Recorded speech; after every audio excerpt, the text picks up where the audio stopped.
I still can't shake the feeling of what happened that night. It was supposed to be just another boring graveyard shift at McDonald's. Just me, the fryers, and the few lonely customers trickling through the drive-thru.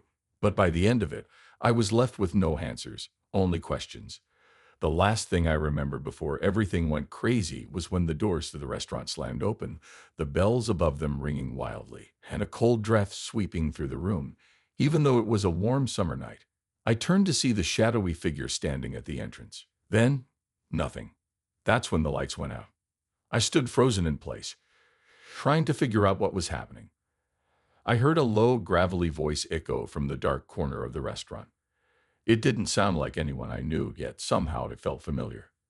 "You didn't think I'd come back, did you?" It whispered, the words crawling up my spine. Suddenly, the blaring noise of the kitchen's deep fryers cut through the silence. But instead of the usual sizzling sound, it was wrong, distorted. The air felt thick. My heart pounded in my chest, my hands clammy as I slowly backed toward the counter. Then I heard the voice again, closer this time. "I'm always watching." I turned around to check if anyone else was in the store. The place looked empty, yet the feeling of being watched hung heavy in the air. My legs were shaking. Before I could even process what was going on, I felt a cold hand brush against my neck. I spun around, but no one was there. I looked at the clock on the wall, 3:30 a.m. Just when I thought I could breathe again, the lights flickered. Then everything went pitch black. I grabbed my phone, the flashlight barely cutting through the darkness. My breath quickened. Was this a prank? The power had never gone out like this before. But when I heard the faint sound of something, dragging its feet behind me, my heart stopped. I turned, my phone light flashing across the store. Nothing. I thought it was just my imagination, but then I felt it again. Something moved behind me. My phone light flashed in that direction, and there it was. A face. Barely visible, a face in the window staring at me. I froze, staring back into the dark eyes of the figure. It was like staring into the abyss, and I couldn't move, couldn't breathe. That's when I heard the words again. "I'm always watching." Suddenly, the air felt heavier, colder.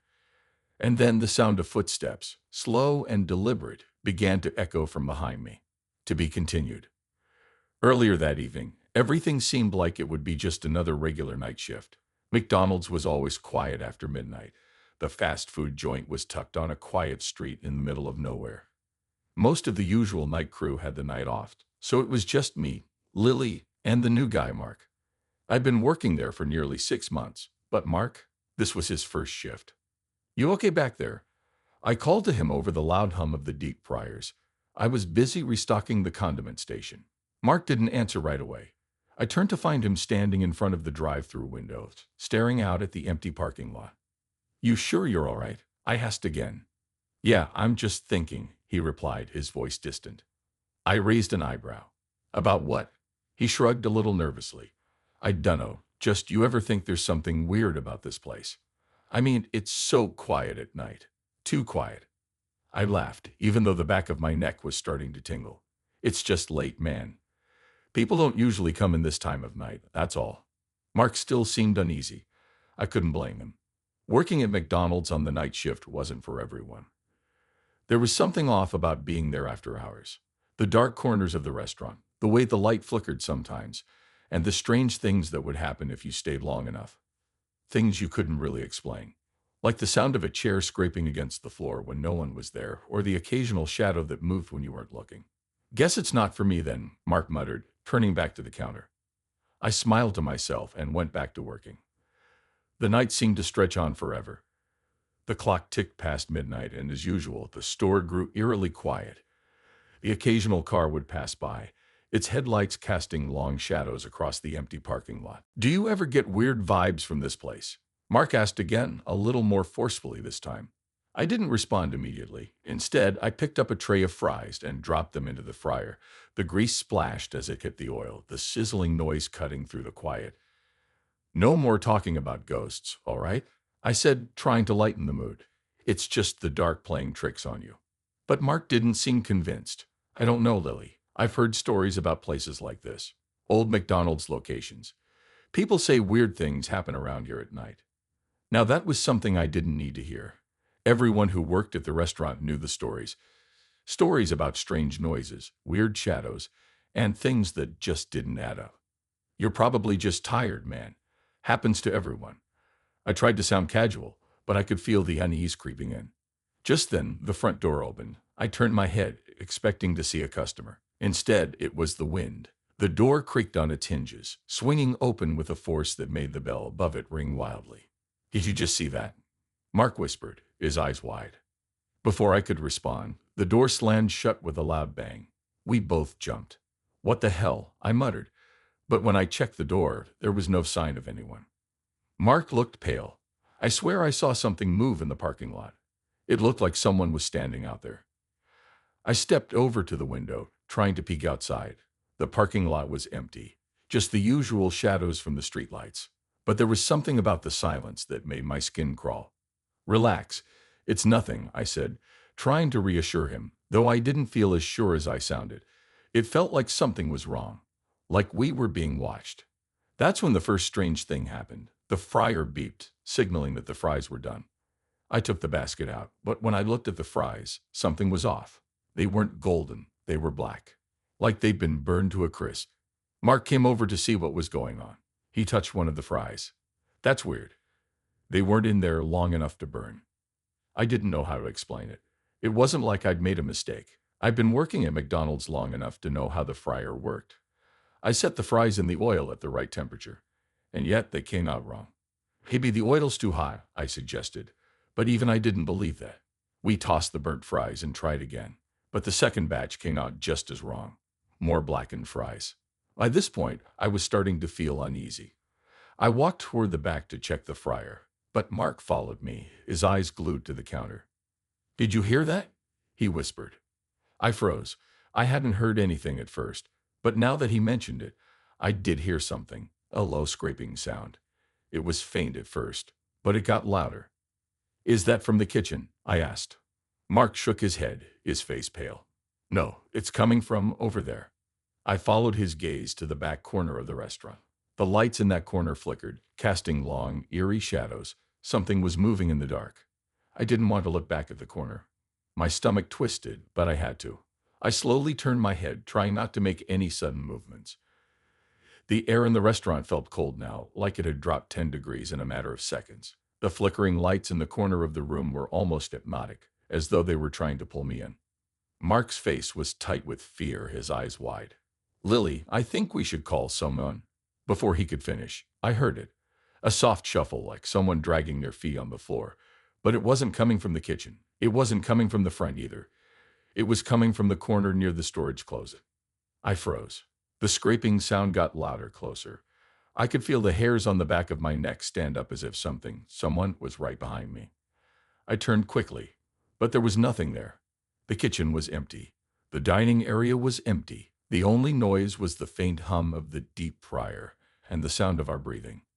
"Maybe it's a mouse or something," I said, trying to sound casual, though I could tell Mark wasn't buying it. "It's not a mouse," he whispered, his voice trembling. It's too heavy for that." We both stood there listening. The scraping sound stopped for a moment, and I thought maybe it had just been the wind or some other strange noise in the building. But then, without warning, the noise started again, this time louder, more deliberate. "Lily," Mark said, his voice breaking, "we need to check it out." I didn't want to go anywhere near that corner, but I knew we had to. It was part of the job. If something was in the storage closet, we had to make sure it wasn't dangerous. I grabbed a flashlight from under the counter, and Mark followed close behind me. The small beam of light cut through the darkness, casting long shadows on the floor. We stepped toward the corner of the restaurant, where the light seemed to flicker with every step we took. The scraping sound stopped again, but this time I didn't feel any better. I felt like we were walking straight into something we weren't meant to see. When we reached the storage closet, the door was slightly ajar. I reached out to push it open all the way, but as soon as my fingers brushed the door handle, the scraping sound came again, this time sharp and fast, like nails on a chalkboard. I yanked my hand back, and Mark let out a short gasp. "What the hell is that?" I didn't have an answer. I was scared to open the door, but I knew we had to. The feeling of dread was so thick it was suffocating. With one last glance at Mark, I pushed the door open. The closet was dark, but there was someone in there. I could see a figure hunched over in the corner, their back to us. The scraping sound was coming from the thing dragging its fingers across the floor.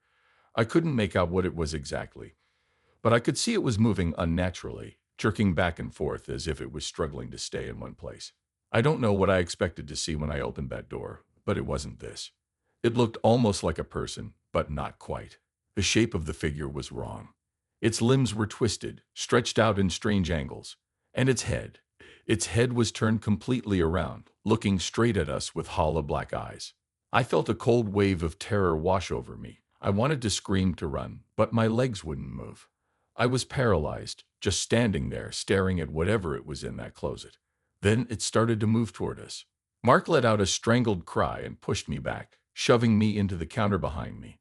The thing, whatever it was, lunged forward, its body contorting in ways I didn't think possible. Its hands, too long, too bony, reached out for us, scraping across the floor as it came closer. I barely had time to react before Mark grabbed me by the arm and pulled me away.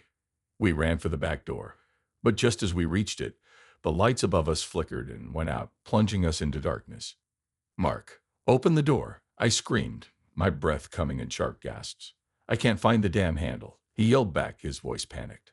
The sound of dragging feet was getting closer, and I could hear the thing's slow, labored breathing behind us. It was still coming.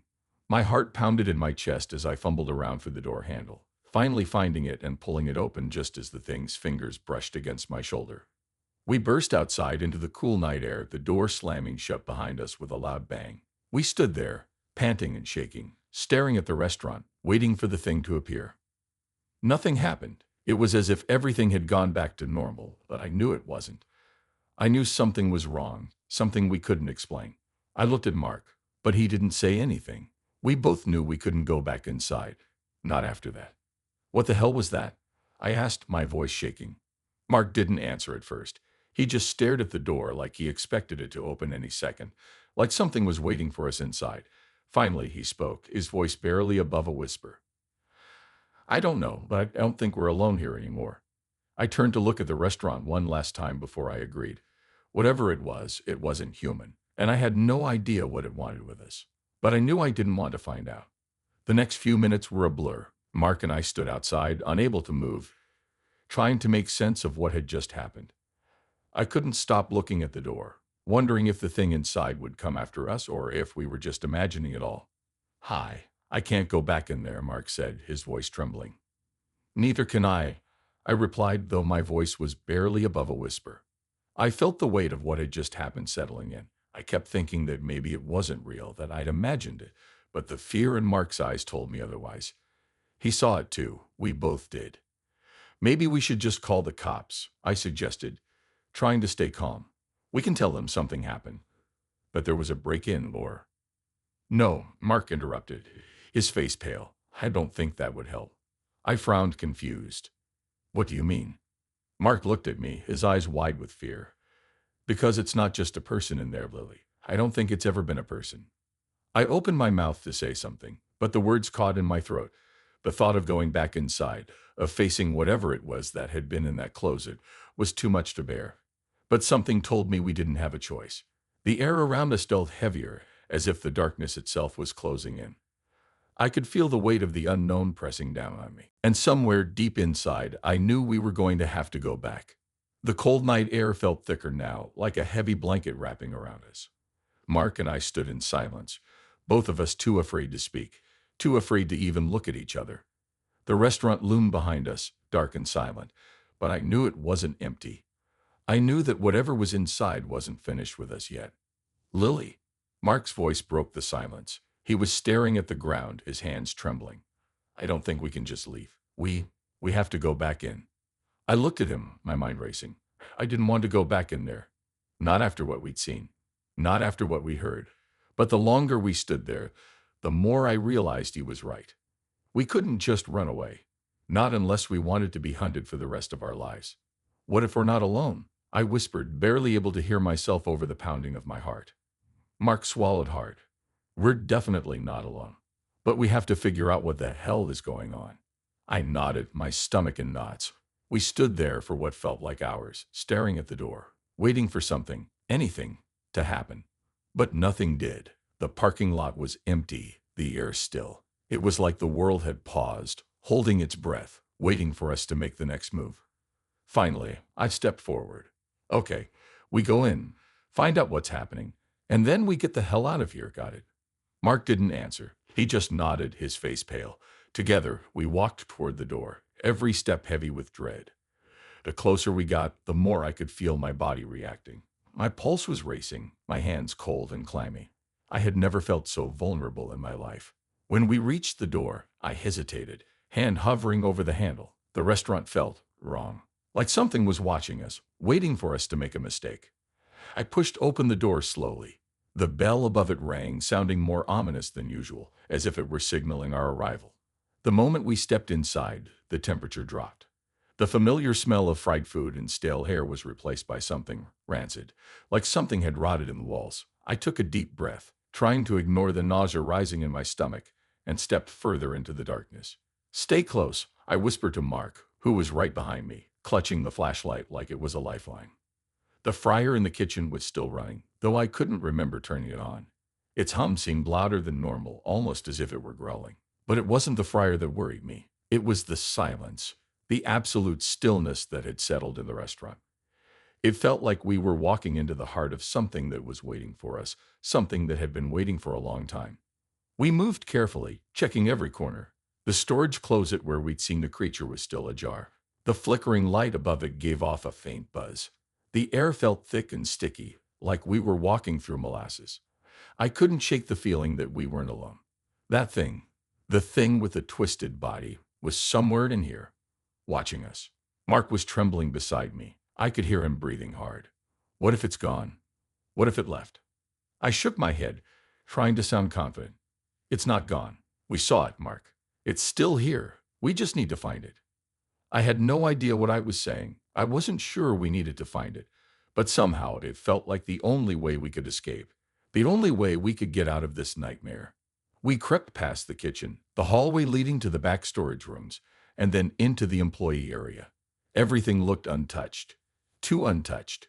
The trash cans were still where they always were.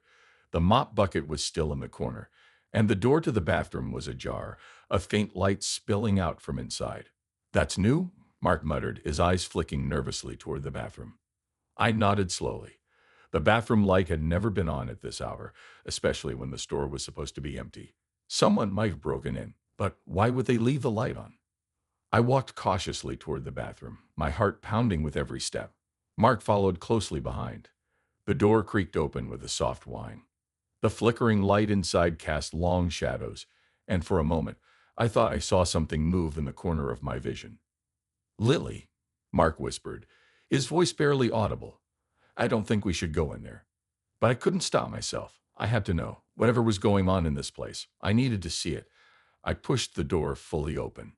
The bathroom was normal. Too normal. It was just a single small room with two stalls, a sink, and a cracked mirror on the wall. But something was off. The air was stale, heavy with the scent of mildew, and something else, something sharp. I walked toward the mirror, squinting at my reflection. For a second, I thought I saw someone standing behind me. I whipped around, but there was nothing there. "Did you see that?" I asked, my voice shaky. Mark's face had gone ghost white. "What?" "No, Before he could finish, the lights flickered again. This time, they went out completely. The bathroom was pitch black. I reached out to grab Mark's arm, my fingers brushing against the cold, damp air. I tried to turn on the flashlight, but the beam sputtered and died, leaving us in total darkness. Panic began to rise in my chest. "Lily, we need to leave. Now." I could hear Mark's voice crack with fear. But I couldn't move. I couldn't speak. There was something in the dark. I could feel it, a presence just beyond the reach of my senses. Then I heard it. A soft scrape, followed by a wet, slithering sound. I froze. The air felt even colder, and I could feel the weight of something moving toward us, slow and deliberate. "Mark," I whispered, barely able to breathe. "Do you hear that?" He didn't answer. Instead, I felt him grab my arm, pulling me toward the door. But as we tried to leave, the door slammed shut with a force that knocked us both off our feet. The loud bang echoed through the small room, and for a brief second, I thought the walls were closing in around us. I scrambled to my feet, panic rising in my throat. "Mark," I screamed. but he was already trying to pry the door open. It wouldn't budge. The handle wouldn't turn no matter how hard we pulled. The scraping noise came again, closer now. And then I heard something else. A voice. "Lily? Mark," it said in a voice that sent chills crawling down my spine. It was a low, raspy voice, like someone, or something, was speaking from the depths of the earth. The voice was coming from behind us. I turned around just in time to see something crawling out of the shadows. Its limbs were twisted in ways they shouldn't be, its skin pale and stretched tight. It was dragging itself toward us, its mouth wide open in a grotesque, gaping grin. Its eyes were black as night, and as it got closer, I could see its teeth, sharp, jagged, and glowing faintly in the dark. We weren't alone, and it wasn't leaving without us. The thing was getting closer. Its twisted body dragged itself toward us with disturbing speed, moving in sharp, unnatural jerks. The scraping noise was louder now, echoing off the walls of the tiny bathroom like a screeching, metallic sound. Its mouth opened wider, revealing rows of jagged teeth, as if it were grinning, mocking us with its predatory smile. The air grew colder still, a bone-chilling cold that seemed to seep into my very bones. I backed away from it, my heart hammering in my chest, but the door was still stuck. We couldn't escape. "Mark, we need to get out now," I screamed, my voice filled with panic. Mark's hands were shaking as he twisted the door handle again, pulling with all of his strength. But the door wouldn't move. It was like something on the other side was holding it shut, preventing us from leaving. The thing was almost on us now, its hollow eyes locking onto mine, its breath hot and foul in the cold air. I felt my skin crawl, and for the first time, I truly believed we were about to die. "Lily, move," Mark shouted, his voice desperate. I didn't even think. Instinct took over, and I dove toward the sink, grabbing a metal cleaning bottle that was sitting on the counter. I hurled it at the creature as hard as I could. It collided with its shoulder with a sickening thud, and for a brief moment, the thing paused. I thought maybe it was stunned. Maybe we had a chance. But then its head snapped toward me with terrifying speed, and that smile stretched wider. The bottle didn't slow it down. It didn't even flinch. "Run," I yelled to Mark. Without thinking twice, I shoved him toward the door, and for one brief, fleeting moment, the door opened. It was as if whatever had been holding it shut had suddenly released its grip. Mark didn't hesitate. He shoved me through the door first, and I stumbled out into the dimly lit hallway. We both ran, our feet slapping against the cold tile floor, the sound of scraping feet behind us getting louder with every second. We didn't stop running. We didn't even look back. As we burst into the kitchen, I slammed the door behind us and bolted it shut with shaking hands. Mark was already at the other door, trying to open it, his breathing ragged. "What the hell was that?" he gasped, his voice trembling as he looked back at me. I don't know," I stuttered, my pulse racing. "I don't know what that thing was, but we can't let it catch us. We have to get out of here." The restaurant was eerily silent again, but I didn't trust it. I knew whatever we'd just seen wasn't done with us. Not by a long shot. "Where's the back door?" Mark asked, still fumbling with the door handle. It's through the supply room," I replied, barely able to focus. The memory of that thing crawling toward us was burned into my mind, its twisted form impossible to shake. We ran through the kitchen, heading toward the supply room, but as I passed the fryer, I caught a glimpse of something in the corner of the room, a shadow stretching unnaturally along the wall. I froze. "Mark, look."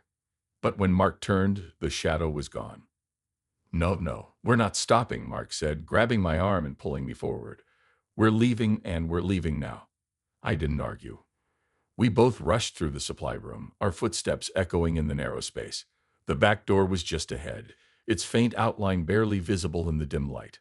My hand reached out to grab the handle, but something stopped me.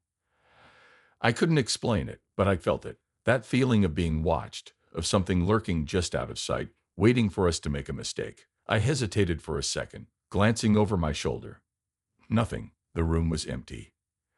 I twisted the handle and yanked the door open. The cool night air hit us like a wave, and I breathed a sigh of relief. But it was short-lived. There was a sound behind us, a slow, deliberate scraping. I whipped around, expecting to see the creature again. But this time, it was worse. The entire kitchen was dark. The lights had gone out. The silence was so absolute it felt suffocating. And from the darkness, something moved. It wasn't the creature. It wasn't a person either.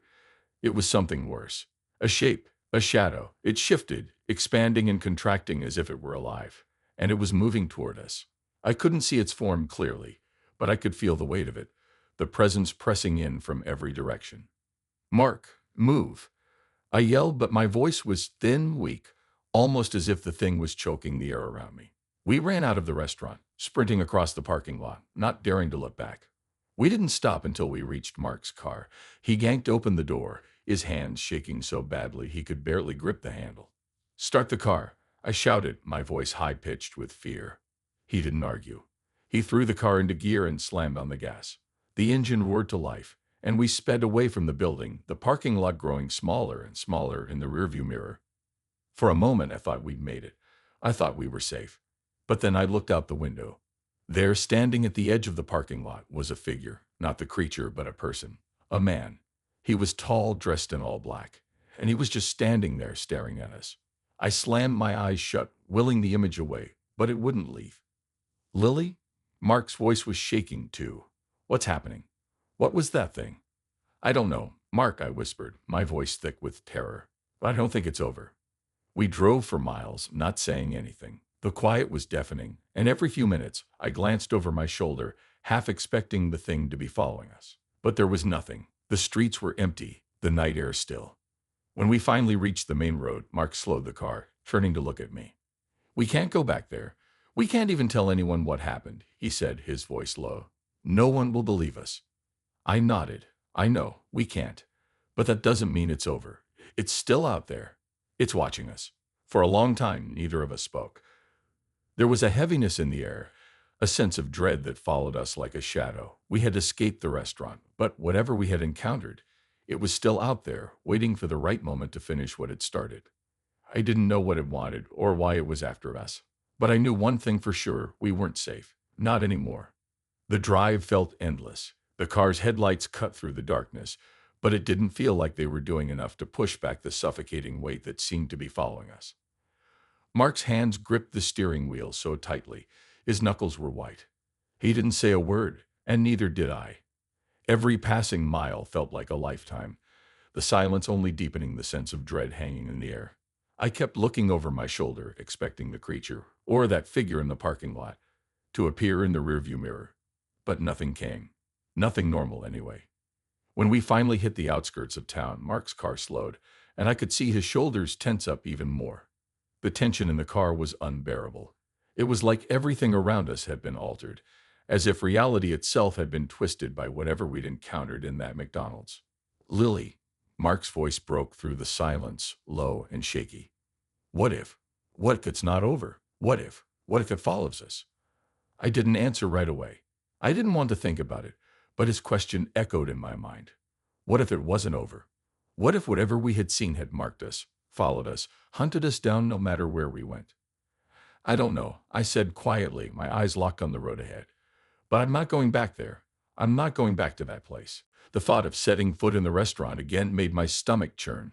I could still picture that thing in the storage room, its twisted limbs and dark, hollow eyes. And the voice that had called our names. It was as if something was inside us now, lurking just beneath the surface, waiting to find a way to get out. Mark didn't say anything else. The minutes dragged by, stretching out into what felt like hours, until finally he pulled the car into a small, rundown motel on the side of the highway. The neon sign outside buzzed intermittently, casting a sickly green glow on the cracked pavement. I didn't care about the place's condition. I didn't care about anything other than getting out of the car and away from the streets. The last thing I wanted was to be driving any longer, in case whatever was after us could somehow track us by the sound of the engine. The motel room was dark, and when Mark flicked on the lights, they flickered in protest before staying on with a low hum. The carpet was stained, and the air was thick with the smell of old tobacco and mildew. But none of that mattered. It was safe, at least for now. Mark locked the door behind us, his hands still trembling, and we both sat down on the edge of the bed in silence. For a long time, neither of us moved. We just sat there, staring into the dark corners of the room as if expecting something to materialize from the shadows at any moment. Finally, I broke the silence. "What do we do now?" Mark looked at me, his eyes haunted. "I don't know. I don't know what's happening, but it's not over. That thing, it's still out there." I nodded. I didn't need him to tell me. I could feel it too. This unshakable certainty that whatever we had encountered wasn't done with us. It had been toying with us, dragging us deeper into its game, and I didn't know how to escape. A sudden thought struck me, and I turned to Mark, my heart pounding. "Do you think anyone else saw it?" I asked, my voice small. Mark looked at me, confusion clouding his eyes. "What do you mean? Do you think anyone else is in danger? What if there's more of them? What if we're not the first ones to?" Before I could finish, I froze. The feeling hit me again, the unmistakable sensation that something was wrong. My skin crawled and the hairs on the back of my neck stood up. I looked toward the window. Through the half-drawn curtains, I could make out a faint movement outside, just beyond the glow of the parking lot light. A shadow, a figure. It didn't move like a person. It was too slow, too deliberate. I froze. Mark followed my gaze, his breath catching in his throat when he saw it too. He stood up quickly, stumbling backward. No, no, no. It can't be. But it was. It was there, standing just beyond the reach of the light, its silhouette distorted in the dim glow. It wasn't the same creature we'd seen earlier, but it was something just as wrong. I felt my heart race. My first instinct was to grab Mark and run, but we were trapped. The door was locked, the window shut tight. We couldn't get out that way. The figure didn't move. It just stood there, watching us. And in that moment, I realized something even worse than the thought of it attacking us. It wasn't the figure that was dangerous. It was the waiting. It was waiting for us to make a move, to make a mistake. Mark was already backing away from the window, his face pale. "Lily, we can't stay here. We have to leave. Now." But I couldn't. I couldn't just leave. Because if I ran, I would be running toward it. "We have to figure out what it wants," I said, more to myself than to Mark. "We can't just run forever." Mark looked like he was about to protest, but then the figure outside moved. Slowly. It didn't take a step. It just shifted like something crawling beneath the skin of the world itself. It wasn't walking. It was sliding toward us. My breath hitched in my throat. "Mark," I whispered, my voice trembling, "we have to get out of here. We're not safe." Mark nodded quickly, his eyes wide with terror. He ran toward the door, grabbing the handle. But just as he tried to turn it, the room went dark. The lights, the lamps, even the small clock on the nightstand, all of them went out at the same time. Complete darkness surrounded us. I felt a cold hand on my shoulder, and I gasped, spinning around. But there was nothing there. "Mark," I yelled, my voice cracking. "Where are you?" I heard him breathing, fast and shallow, but I couldn't see him.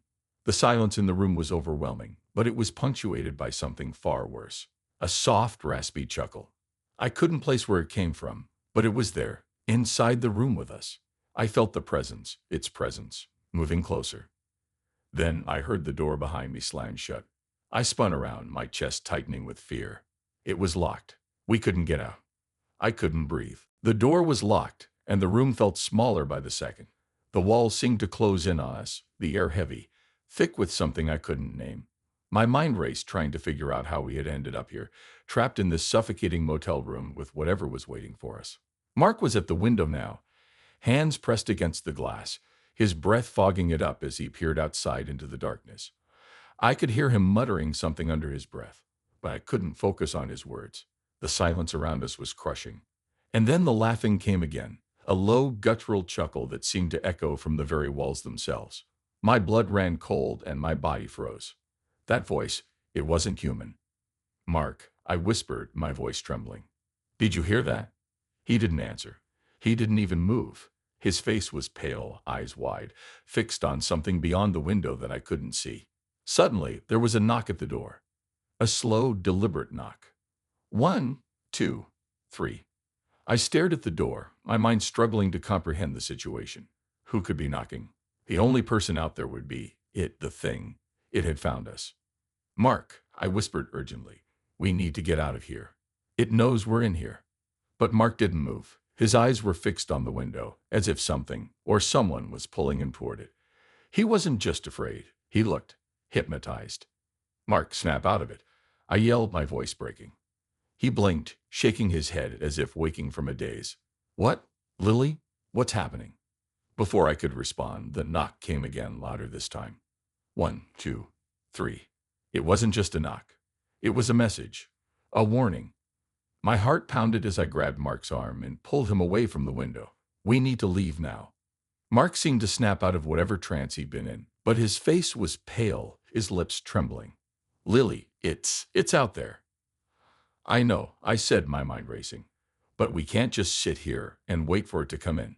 I rushed to the door, yanking the handle, but of course it was locked tight. I slammed my shoulder into the door, but it wouldn't budge. My frustration boiled over, and I kicked the door with all my strength, but it only rattled in place, mocking me. The knock came again. The sound was too close now, too real. 1, 2, 3. I felt sick to my stomach. It wasn't a person outside. It was something else, something that had been waiting, something that wanted us.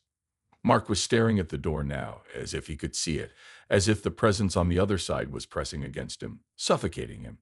I could see the panic growing in his eyes, his lips moving but no words coming out. Then, just as I was about to try to break the door down again, I heard it. A scrape. It was so soft at first, barely noticeable, but it grew louder. The sound of something dragging itself across the floor, just outside the door. It was in the hallway. I turned toward Mark, my heart pounding in my chest. It's here. He didn't need to be told.